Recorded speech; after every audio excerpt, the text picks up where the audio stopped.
In today's video, I'm going to teach you how to edit comment in Adobe Acrobat I 2026.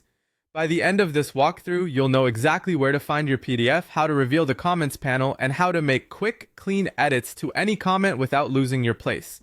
Start by opening Adobe Acrobat. When the app loads, you'll land on the home screen. Here, the recent section is front and center, showing files you've worked on lately. This makes it easy to jump back into a document without hunting through folders. Find the PDF where you want to update a comment and simply double-click it to open. If you have many files in recent, take a quick moment to visually scan for the correct file name and thumbnail so you're confident you're opening the right one. Once the file opens, Acrobat may automatically display the comments for that document. You'll typically see small markers on the page and a panel listing each comment with the author, time, and content. If the comments aren't visible right away, look over to the right side panel. You're looking for the bubble icon, the comments icon. Click that bubble and Acrobat will open the comments pane so you can review everything in one place. This pane is helpful because it lets you scroll through feedback without flipping between pages, and each list item is linked to its spot on the page.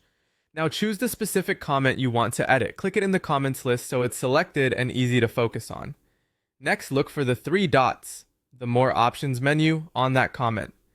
Click the three dots, then choose Edit.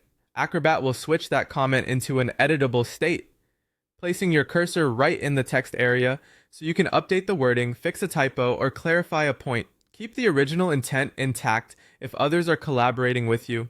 That way, your teammates can still follow the discussion thread. When your changes look good, click Post. This saves the update to the comment, refreshes the content in the list, and keeps the conversation organized under the same thread rather than creating a new comment. That's it. You opened Acrobat, surfaced the comments, selected the one you needed, and edited it using the three-dot menu and the edit option, then confirmed with Post. This workflow keeps feedback tidy, timestamps stay accurate, and your document remains easy for everyone to review. Thanks for watching, and feel free to replay any part if you need a quick refresher while you work.